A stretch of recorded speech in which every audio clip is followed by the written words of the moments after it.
10, Amy Schumer. Amy was the first option to play Barbie until Margot Robbie was finalized. No one truly knew the reasoning behind Schumer's exit from the project and the circumstances surrounding it.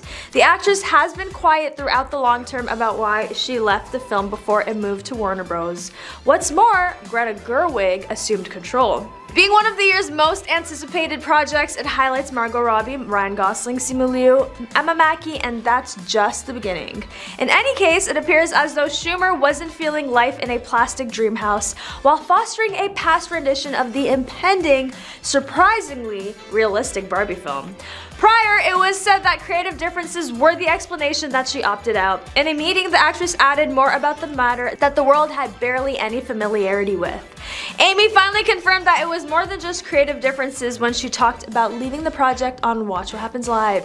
"They said I was too thin," the comedian joked when Andy Cohen asked why she truly left the undertaking. Some other time, when found out if she wanted to see it now, Amy answered, "I can't wait to see the film, I think it looks marvelous." Before the project moved to Warner Bros., Schumer was developing the project at Sony as her own. She also agreed on asking if she felt that the first version wasn't feminist and cool. There's a new team behind it, and it looks like it's very feminist and cool, so I will be seeing this movie, said the actress. Back in Walk 2022, Amy flippantly discussed, she said that she had composed Barbie as an ambitious inventor and later her vision eventually didn't line up with the creation. On to number 9, Taylor Swift. Margot and Taylor have a mutual friend in CARA who actually lived with Swift for an entire summer per Variety. But this isn't their only connection. Swift's ex Joe Alwyn played Robbie's on-screen love interest in the 2018 movie Mary Queen of Scots. However, Robbie made a confession about the couple, telling Net A Porter, "I didn't know they were together." Alwyn made his own assumption about Robbie during an appearance on Live with Kelly and Ryan. She underwent a dramatic transformation to portray Queen Elizabeth I in the period piece, and Alwyn said they spent an hour together in the same trailer without him realizing that the other actor getting her makeup applied was Robbie. Now, she may not exactly hate working with Margot, but who knows? Maybe seeing her lover at the time working alongside Margot got her a little jealous. What do you guys think? And number 8, Johnny Depp. Johnny Depp fans believe the actor could soon return to the Pirates of the Caribbean franchise following a shocking announcement from Margot Robbie. Robbie was set to star in a spin-off Pirates film which was reportedly centered around a female-led storyline. The project was announced back in 2020 with the film script to be written by Birds of Prey screenwriter Christina Hodson. But Robbie has revealed that the project is now dead in the water. "We had an idea and we were developing it for a while, ages ago, to have more of a female-led, not totally female-led, but just a different kind of story," Robbie told Vanity Fair. Robbie thought the new take on the Pirates universe would have been really cool, but the film was scrapped by Disney executives. "I guess they didn't want to do it," she said of Disney. Although Disney has sunk Robbie's project, the Mouse House is yet to give up on the Pirates franchise entirely.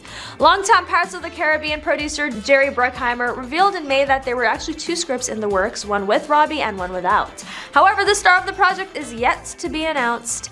Meanwhile, reports have emerged that Depp is mulling a mammoth offer from Disney despite the studio having abruptly parted ways with him in 2018. Number 7, Kaley Cuoco. There's adequate space in Hollywood for 2 Harley Quinns, essentially, as per Kaley Cuoco. Theory of the Universe's origin alum is closing down any bits of hearsay that she's at battle with Margot over their common DC comic books character. Kaley and Margot apparently were fighting since the two of them depict Harley Quinn, Kaley on the little screen for the HBO Max program Harley Quinn, and Margot on the big screen in Suicide Squad and Birds of the Prey. According to reports published in the Daily Mail, the well-known actresses refused to work together at Comic-Con because they did not like each other. Kaley went on to say, "When Harley became kind of a big deal and then when Birds of Prey came out, there were all these stories that me and Margot Robbie were feuding," she explained.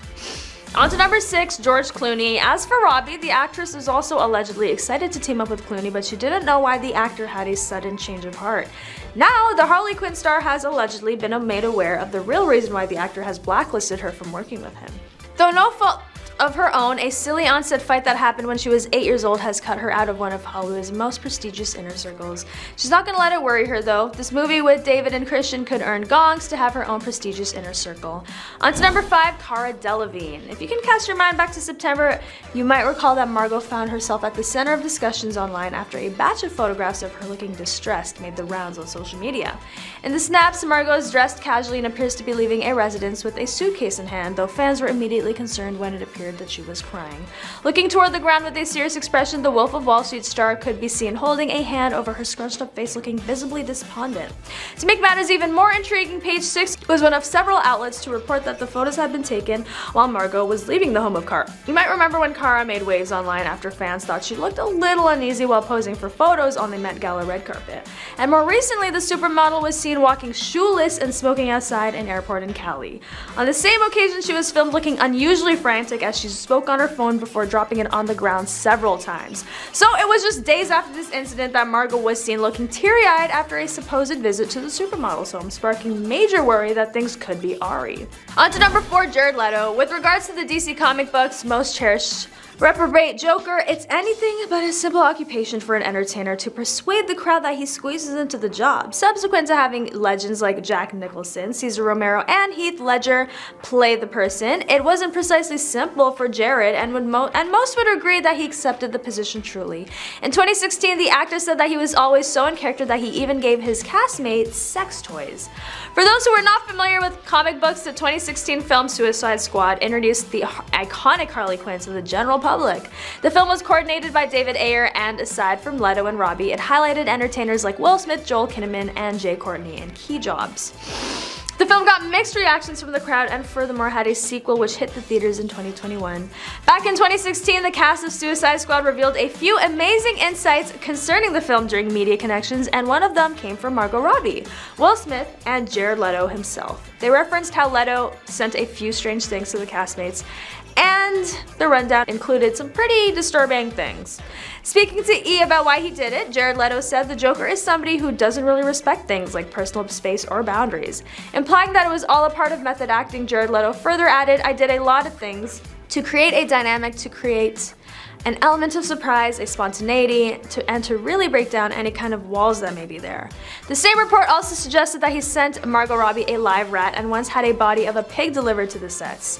Speaking about how shocking it can get, Margot told the same media production, "There were many instances where I didn't know what to expect from Jared." On to number 3, Christopher Nolan. Christopher's Oppenheimer starring Cillian Murphy and Greta Gerwig's Barbie starring Margot are going for an all-out smackdown in the theaters this month. Both films are opposite extremes of each other, but it looks like fans are gonna have a joyride one after another. Comparing both films would be absolutely nonsensical except for one thing. Many of Nolan's films so far, such as Inception, Tenet, and The Dark Knight trilogy, are known to use minimalistic CGI as he likes being true to the scenes and to the audience. Oppenheimer follows the same ritual as the film, according to Nolan, has not even used a single bit of CGI to show explosion scenes. Along with the revelation, Greta Gerwig also made one of her own. As the much anticipated Barbie is about to dazzle her way onto the big screens this month, Gerwig has revealed to us that her film also doesn't use CGI for a particular scene because that would be terrifying. It is a scene when Margot is first shown as the titular character stepping out of her high-heeled slippers and showing her perfectly arched feet. Barbie, without going into the depths of the feminine aspects of her character, would have been a bland attempt at showcasing one of the most globally recognized dolls, but that has changed with Gerwig at the helm. It looks like Warner Bros. Studio does know how to navigate its way with such a fresh film. While Greta is not even close to the type of Christopher Nolan and the wizardry he conveys into his movies, she is en route to leaving an imprint in the entertainment world with her very first effort to make a true-to-life Barbie film. She got Ryan Gosling to play Ken. As indicated by Gerwig, Barbie has much more to say than only her feet. With a spending plan of $100 million, she has figured out how to accumulate serious areas of strength for a cast like Simu Liu, Will Ferrell, Emma Mackey, Nkuti Gatwa, and Issa Rae. Despite the fact that it seems to be Christopher Nolan has certainly outshone Gerwig, as the spending plan for his Oppenheimer additionally remains at $100 million. With comparative spending plans, Nolan's venture appears to have accomplished a ton with all the extraordinary blast scenes and getting the Hollywood Goliaths ready. It appears that only Nolan would have accomplished that. On to number 2, Will Smith. The Aussie actress and her Suicide Squad co-star Will Smith went on BBC Radio 1 to promote their movie and went head-to-head for a little game of playground insults while they were there. Taking turns making fun of the other, Robbie wasted no time going after Smith, saying his ears were big enough to be antennas that could pick up Wi-Fi from her mother's house in Australia. As Smith was about to respond, Robbie knew where he was going. "Don't talk about my mom," she says. "This is the problem, we know too much about each other," he continues, pointing out the decor on her wardrobe for his first insult. "Or you could use your Finding Dory pins on your sweater to contact your mom through underwater telepathic ways. You just want to say something inappropriate about my mom. I know you do, she follows up. And number 1, Margot refuses to date actors. The actress covers Marie Claire's March issue, and in the accompanying profile, she makes a bold statement about dating fellow actors. I'm officially off the market, proclaims Robbie, who last dated assistant director Tom Ackerley. I made a conscious decision not to date actors, but not because I hate actors. That's a nasty generalization to make, and that's not the case. People take such an interest in your love life when you have a profile that it puts a lot of stress on a relationship. So 2 people with profiles, I figure it's just double the amount of scrutiny, and I'd like to avoid that at all costs. Number 10, Jada Smith. Jada Smith's affair with the rapper August Alsina was the start of many finishes. At the point when the entertainer uncovered on her Facebook's Red Table Talk what the young rapper had proactively reported to the world, the aftermath and possible compromise between the couple had previously occurred, and they affirmed they were together, more grounded than any time in recent memory and genuinely enamored. Be that as it may, what wouldn't be uncovered on Jada Pinkett Smith's television show was the means by which her issue could have been a circumstances and logical results response to one more exploded talk being coursed by tabloids. The 2020 episode on the Red Table Talk affirming Jada Smith's issue with Alsina was connected by web detectives to the 2013 bits of gossip about Will Smith's supposed affair with Margot Robbie. Although married in 1997, the institutionalized concept of tying the knot didn't really fly well with the actress. Jada Smith admitted years after the fact that it would be constrained into it by her mom subsequent to getting pregnant with Jaden Smith, her and Will Smith's most memorable child. Number 9, Elliot Garnaut. Celebrity stylist has named his worst dressed Australian star in Hollywood, Margot Robbie. The Melbourne-based fashion expert took part in an episode hosted by social media star Rosalia. Also featuring in the episode was model Rebecca Harding and designer Emma Hawkins, with the 4 discussing a range of topics submitted by fans. He went on to say about Margot Robbie, your stylist is literally effing torturing you. You look like an old wench. Ouch. A number of members of the chat then discussed the fact that Margot is an ambassador for luxury brand Chanel. Somebody at Chanel obviously hates her, Elliot joked. She has the entire archive at her disposal and she's walking out in these old rags, he added. Elliot is an Australian stylist based in Melbourne who has a number of high-profile clients. They include Rebecca Harding, Phoebe Burgess, and Elise Knowles, Nadia Fairfax, Kate Waterhouse, Carl Stefanovic, and Shanina Sheikh. On to number 8, Chanel itself. Speaking of, fans also have been calling for Margot's emancipation. They're concerned she's being held hostage, stressing that she must be set free as soon as possible, but the thing she must be liberated from is somewhat unconventional. It's not a person, it's not some sort of corrupt conservatorship or a dingy cell. The captor in question is in fact the luxury fashion brand Coco Chanel. For months now, fashionistas and Robbie fans have been using the aforementioned language of entrapment a little too seriously, actually, to describe her ongoing partnership with Chanel. The general consensus among them is that Robbie has been shackled by the French label's chains since she became one of its brand ambassadors in 2018.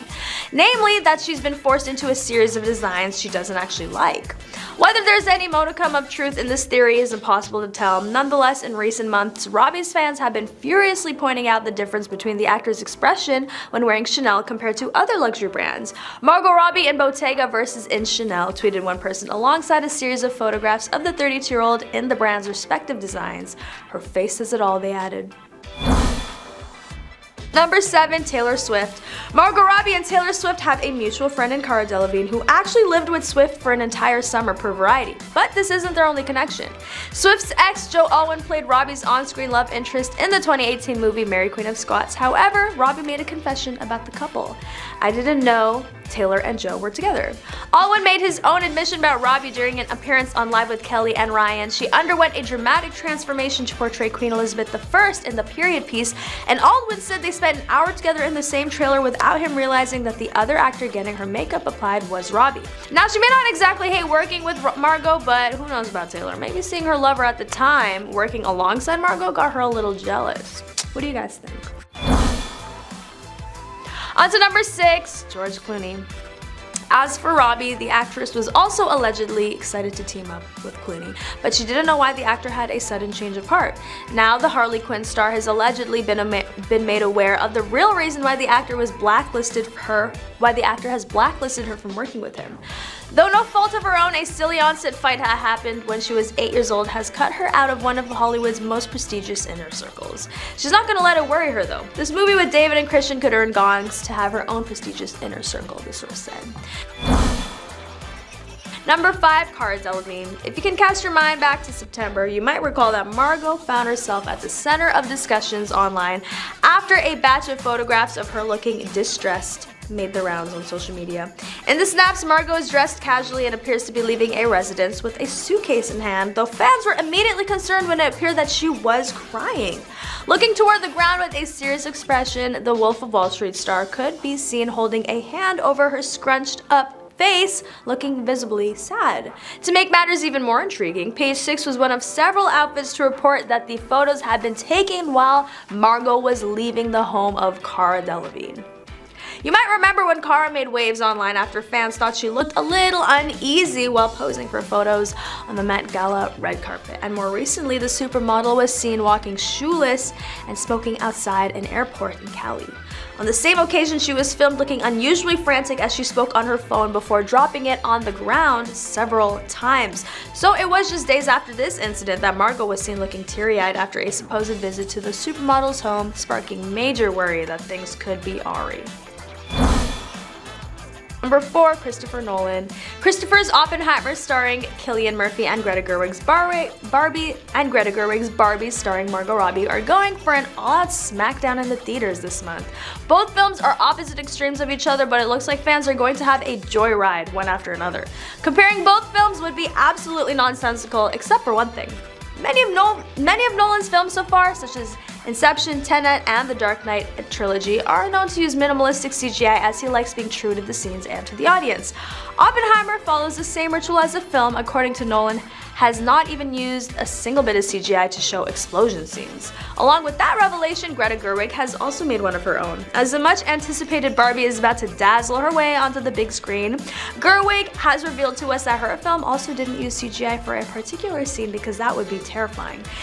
It's the scene when Margot Robbie is first shown as the titular character, stepping out of her high-heeled slippers and showing her perfectly arched feet. On to number 3, Amy Schumer. Amy was the initial option to play Barbie, believe it or not, until Margot Robbie was finalized. No one truly knew the reasoning behind Schumer's exit from the project and the circumstances surrounding it. The actress has been quiet throughout the long term about why she left the film before it moved to Warner Bros. What's more, Greta Gerwig assumed control. Being one of the year's most anticipated projects, it highlights Margot, Ryan Gosling, Simu Liu, Emma Mackey, and that's just the beginning. In any case, it appears as though Schumer wasn't feeling life in a plastic dream house while fostering a past rendition of the impending, surprisingly realistic Barbie film. She said that she had composed Barbie as an ambitious inventor, and later her vision eventually didn't line up with the creation. Number 2, Will Smith. The Aussie actress and her Suicide Squad co-star Will Smith went on BBC Radio 1 to promote the new movie, Suicide Squad, and went head-to-head for a little game of playground insults while they were there. Taking turns making fun of each other, Robbie wasted no time going after Smith, saying his ears were big enough to be antennas that could pick up Wi-Fi from her mother's house in Australia. And finally, number 1, Johnny Depp. Johnny Depp fans believe the actor could soon return to the Pirates of the Caribbean franchise following a shock announcement from Margot Robbie. Robbie was set to star in a spin-off Pirates film which was reportedly centered around a female-led storyline. The project was announced back in 2020 with the film script to be written by Birds of Prey screenwriter Christina Hodson. But Robbie has revealed that the project is now dead in the water. We had an idea and we were developing it for a while, ages ago, to have more of a female-led, not totally female-led, but just a different kind of story, Robbie told Vanity Fair. With the Disney executives eventually scrapping the film because she says, I guess they didn't want to do it. That is all for today. I feel like it's almost impossible to actually hate on Margot Robbie, but what do you guys think? Maybe she's different behind the camera, right? Starting off with number 10, Rachel McAdams. Even though they made one of the greatest couples we've seen in a movie in quite some time, Rachel McAdams and Ryan Gosling totally did not get along on the set of The Notebook. Director Nicholas Cassavetes has discussed Gosling's struggles with McAdams, recalling the actor asking for someone else to read lines with, him off camera because he couldn't work with McAdams. At one point, the two were put in a room with the producer, screamed and shot at one another, and emerged from the room ready to commence with filming. Cassavetes says that even though it was not all smooth sailing from there, it was smoother. That kind of tension between the two actors is not uncommon. Just look at the stories regarding Robert Downey Jr. and Terrence Howard on Iron Man. It's difficult to imagine that these pairs were able to put personal differences aside to bring us some of the most iconic cinematic moments. On to number 9, not wanting to be a leading man. Gosling once said in an interview with Associated Press that he needed to step away from his current profession for the sake of his own artistic equilibrium. I've lost perspective on what I'm doing, he said. I think it's good for me to take a break and reassess why I'm doing it and how I'm doing it, and I think this is probably a good way to learn about that. I need a break for myself as much as I imagine the audience does. The news will presumably go down poorly with cinemagoers for whom Gosling has become a much-loved cult figure. Known for playing offbeat anti-macho characters and taking supporting roles, Gosling hinted at an increasing discomfort with being asked to appear center stage. There's a lot of pressure to be the lead of a film, he said. I have done it. It's not my favorite way to work. Number 8, Eva Mendes. Although fans said they wanted to see the Training Day actress on a red carpet with partner of over 12 years, Ryan Gosling, Eva recently explained why that won't happen anytime soon, even for his Barbie movie premieres. As one fan wrote, I really hope Barbie will get through the awards season just to see you with Ryan. In response, Eva told the user in the comments of her April 6th post, we don't do those things together. In fact, she said that the only photos she is comfortable sharing with the world are images that are already out there. She later explained that by not comfortable, she means that she isn't interested in exposing our very private life that we value. Eva's confession comes after she shared clips from her and Ryan's 2012 movie The Place Beyond the Pines, their only on-screen collaboration. And for fans that might dig up photos from the past, Eva is already setting the record straight. Number 7, Emma Stone. Over the years, there are many iconic on-screen duos that have become fan favorites. One of them, Emma Stone and Ryan Gosling, whose on-screen chemistry is admired by many. They have worked together on 3 films, La La Land, Crazy Stupid Love, and Gangster Squad.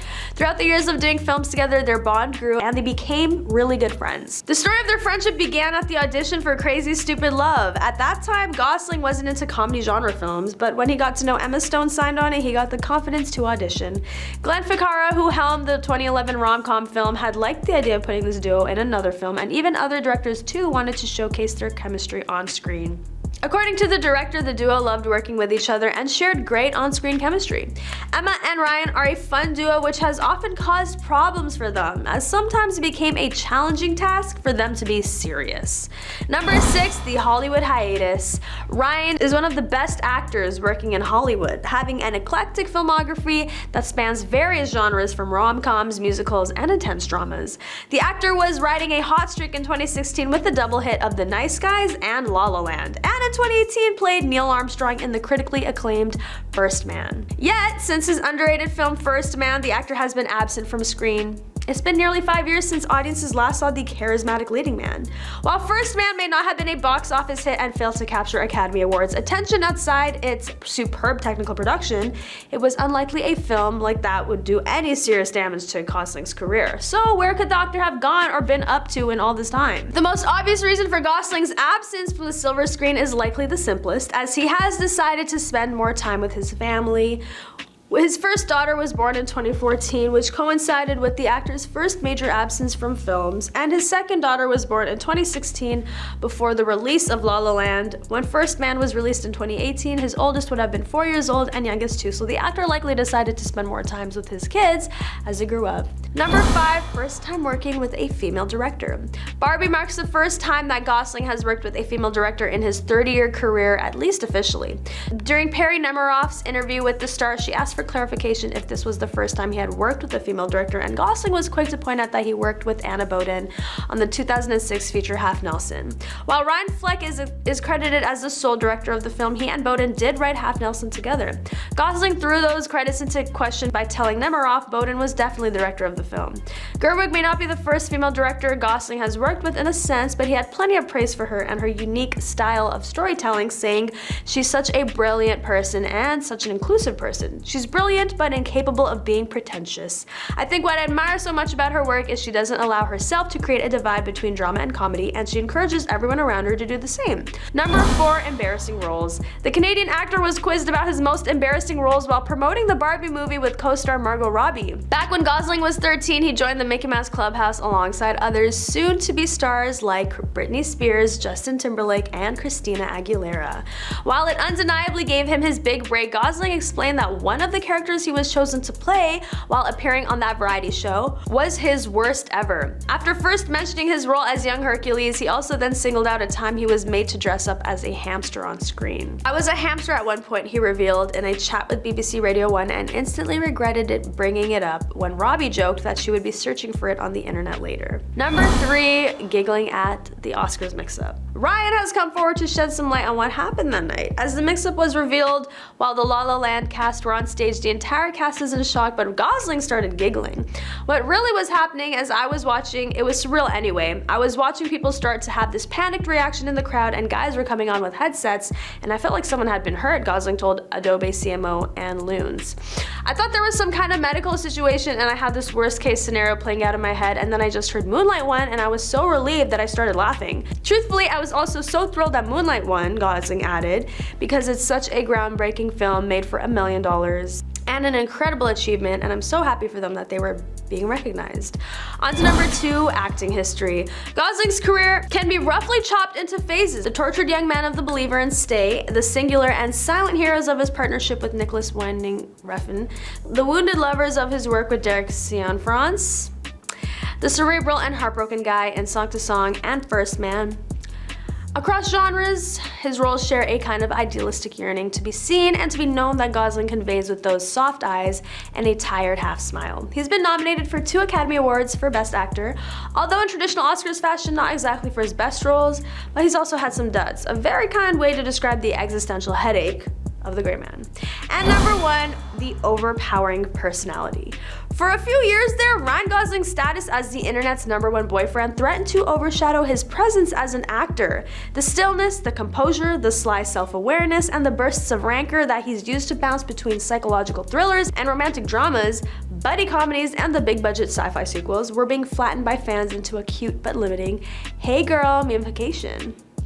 Yes, the Canadian former Mickey Mouse Clubber is handsome and charming, and there's nothing wrong in pointing that out. He's also cultivated a fascinating malleability that made him a worthy agonized heir to Harrison Ford in Blade Runner 2049, the only good white man to listen to jazz in La La Land, and a perfect foil to an eye-rolling Russell Crowe in The Nice Guys. He may just be Ken, but he's not just Ken, you know? Starting off with number 10, obviously the women haters. In the days leading up to the release of the Barbie movie, directed by Greta Gerwig, the film has endured various attacks by right-wing figures whose issue with the movie lies in what they say is a woke and feminist agenda. In a time of unprecedented attacks on women by conservatives, it's not surprising that they'd also go after the things that simply bring women joy, like this movie. One of the most outspoken critics so far has been Ginger Gates, the wife of Matt Gaetz, a Republican congressman from Florida who is anti-abortion and anti-trans rights. After attending the Barbie premiere and seemingly having a good time, she took to Twitter to rail against the movie while praising the acting of Margot Robbie. Thinking about watching the Barbie movie? I'd recommend sticking to getting outfit inspiration and skipping the theater, Gates tweeted. Her reasoning? The Barbie I grew up with was a representation of limitless possibilities, embracing diverse careers and feminine empowerment. The 2023 Barbie movie unfortunately neglects to address any notion of faith or family and tries to normalize the idea that men and women can't collaborate positively. On to number 9, above traditional standards. At first it seemed Matt Gaetz had a different opinion to his wife, largely believing the movie was worth seeing because he finds Margot Robbie attractive, eye roll. But even he had to pepper his praise with transphobia. Many conservative commentators took to their keyboards to criticize the congressman for seeing a movie starring a trans women actor, Harry Neff. But of course, it wasn't just the Florida congressman that had to have his voice heard. Ted Cruz railed against the movie for apparently spreading communist propaganda over a map of the South China Sea drawn in crayon in the movie. No one has to like the Barbie movie, but attacking it because it doesn't address any notion of faith or family is not only ludicrous, but untrue. Barbie shows its titular character surrounded by community and friends and undergoes a journey whereby she gains more faith in herself through an existential crisis. Conservatives want to believe the only way to depict faith and family is by praying or being forced to give birth, but there are a myriad of ways for women to express these notions. On to number 8, female-led blockbuster. Barbie is so much about family, with a poignant and touching message about motherhood at the center of the narrative, and even faith is addressed, as Barbie has to have the faith to believe in the beauty of humanity, even though she understands it will mean her mortality. The movie is overall a fun watch, but there's almost a serene sense of spirituality to these scenes. The criticism sounds nonsensical because it is. Because none of these people are brave enough to simply admit why they hate this movie. It's the first female-led summer blockbuster possibly ever. And because conservatives hate women, they're gonna attack this movie. It's almost a natural law at this point that wherever you see women having fun, conservatives are lying in wait, frothing at the mouth, longing to destroy it. Barbie is pink and fluffy and smart and tender and nostalgic and witty. It's a movie that is supposed to make us happy, not a call to revolution. But you know what? If conservatives keep acting the fool about it, maybe we should turn it into a call to revolution. On to number 7, offensive image. As I've said before, the film features a map of Southeast Asia which shows a 9-dash line used to indicate China's claim over the territory.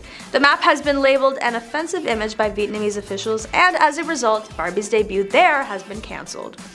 Barbie is far from the first movie to be deemed unsuitable for public viewing in Vietnam, and the 2019 animated movie Abominable was banned for the same reason. Elsewhere in the world, excitement for the much talked about film is reaching new heights on a daily basis. On Sunday, Margot Robbie hit the pink carpet in South Korea for the first of the many Barbie premieres and didn't disappoint in not one, but 2 suitably bright outfits. In the States, fans have also been given a chance to stay in a real-life Barbie Dreams house, which has been constructed in Malibu. On to number 6, Barbie's unrealistic measurements. Mattel's Barbie movie had once been living in some sort of developmental limbo for years. Initially, it was at Sony, now it's landed at Warner Bros., but only after both Anne Hathaway and Amy Schumer were attached and then left the project. Eventually, Margot Robbie was signed on, and Barbie in general has been controversial in recent years, but Mattel film chief Robbie Brenner says there's no real reason to hate Barbie or her movie. But many have not been happy with Barbie over the years. First, there were the allegations that Barbie's measurements have been unrealistic. If Barbie were a real-life person, she would simply topple over and have to walk on all fours. The original script of the Barbie movie was allegedly gonna address this assumed ideal when Amy Schumer was attached. She was meant to play a character living in Barbie Land who ultimately didn't fit in with the other Barbies. Eventually, she was supposed to visit the real world and figure out how to accept herself. Still going back to the toys, Barbie also suffered from criticism for not being overly diverse until recently. Then throw in the fact this movie will be based on a toy product which often induces grumbles, and the fact some people were not initially excited about Amy Schumer's casting, leading to some hate for this project from the get-go. On to number 5, the cultural impact. From the moment Barbie came on the scene in 1959, the doll was controversial. Male toy executives conditioned to believe that little girls wanted to play with babies were flummoxed by this representation of a fully grown woman. But little girls, as they do, understood. Barbie became a sensation and then a lightning rod, then a concern. For the past 64 years, Barbie has been at the center of countless debates about who women are, who they should be, how they look, and what they want. Barbie looms as simultaneously an unrealistically proportioned airhead and a striving every woman. Most of the time she can't utter a word, but yet she's believed to speak for a critical mass of us. Perhaps that's why the Barbie movie that finally exists is the only one that could exist. One that acknowledges and embraces that weirdness under the vigilant gaze of a corporate chaperone. The trailer's tagline, "If you love Barbie, this movie is for you. If you hate Barbie, this movie is for you," is confirmation that Barbie is in the most literal way everyone's business. On to number 4, the plot changes. As mentioned, Amy Schumer was the initial option to play Barbie until Margot was finalized. No one truly knew the reasoning behind Schumer's exit from the project and the circumstances surrounding it. The actress has been quiet throughout the long term about why she left the film before it moved to Warner Bros. And on top of that, Greta Gerwig assumed control. One of the year's most anticipated projects, it highlights Margot Robbie, Ryan Gosling, Simu Liu, Emma Mackey, and that's just the beginning. In any case, it appears as though Schumer wasn't feeling life in a plastic dream Dreamhouse, while fostering a past rendition of the impending, surprisingly realistic Barbie film. On top of that, it was said that creative differences were the explanation that she opted out. In a meeting, the actress added more about the matter that the world had barely any familiarity with. Amy Schumer finally confirmed that it was more than just creative differences when talking about why she left the project. As a joke, she added, "They said I was too thin." Before the project moved to Warner Bros., Schumer was developing the project at Sony as her own. She also agreed on asking if she felt that the first version wasn't feminist and cool. "There's a new team behind it and it looks like it's very feminist and cool, so I will be seeing this movie," said the actress. On to number 3, Barbenheimer. Christopher Nolan's Oppenheimer, starring Cillian Murphy, and Greta Gerwig's Barbie, starring Margot Robbie, are going for an all-out smackdown in the theaters. Both films are opposite extremes of each other, but it looks like fans are gonna have a joyride one after another. Comparing both films would be absolutely nonsensical. Barbie, without going into the depths of the feminine aspects of her character, would have been a bland attempt at showcasing one of the most globally recognized dolls, but that has changed with Gerwig at the helm. Despite the fact that it seems to be Christopher Nolan has certainly outshone Gerwig as the spending plan for his Oppenheimer additionally remains at $100 million. On to number 2, directing choice. Greta Gerwig was the director and writer of the critically acclaimed Little Women and Lady Bird. Both films proved to be a showcase for her directing and writing strengths. Little Women was nominated for 6 Academy Awards, including Best Picture and Adapted Screenplay, and Lady Bird was nominated for Best Picture, Best Original Screenplay, and Best Director. Gerwig has often pulled from her personal experiences when creating her films. She revealed in a behind-the-scenes video for Lady Bird that she has started with things from her own life, then pretty quickly they spin out into their own orbit. The director also referred to using an actor-focused filmmaking approach in her movies, asserting that it's all about actors. With Gerwig's remarkable past achievements, Barbie could very well be another film that utilizes her talents. Outside directing and writing, Gerwig worked as a film and television actress for many years. Her understanding of not only being a director but also the world of acting should allow her to pull some amazing performances from the cast. Disney has even hired Gerwig to write Mark Webb's upcoming Snow White film. There have been no limits on what the multi-talented director can do. And on to number 1, first live-action Barbie movie. Mattel's line of Barbie dolls has traditionally had a target audience of young girls. The over 2 decades of computer-animated Barbie films have had the same target audience, helping sell Barbie dolls in an ever-growing digital world. This means that those who were not interested in Barbie dolls generally were not watching the animated features. Regardless of the movie's quality, many have continued to view the entire genre of animation as made exclusively for kids. Greta Gerwig's Barbie was not the one to address that. And since it's not an animated feature, the movie simply being a live action already has a much larger audience. But that is all for today. Thank you for watching. Don't forget to like, comment, and subscribe for more news on your favorite celebrities. Comment below if you've seen the Barbie movie, if you're excited to see it, if you care to see it. I want to know. And I'll catch you next time on The Rich Slave.